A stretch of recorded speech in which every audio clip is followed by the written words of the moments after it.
پیارے محبوب حضرت محمد الرسول اللہ صلی اللہ علیہ وسلم نے فرمایا، میں قیامت کے دن 3 لوگوں کا مقابل بن کر ان سے جھگڑوں گا۔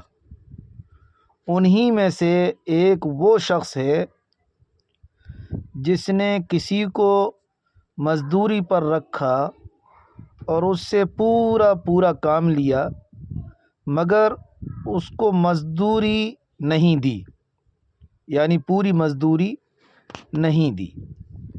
ابن ماجہ حدیث نمبر 2442 عن ابی ہریرہ رضی اللہ تعالی عنہ۔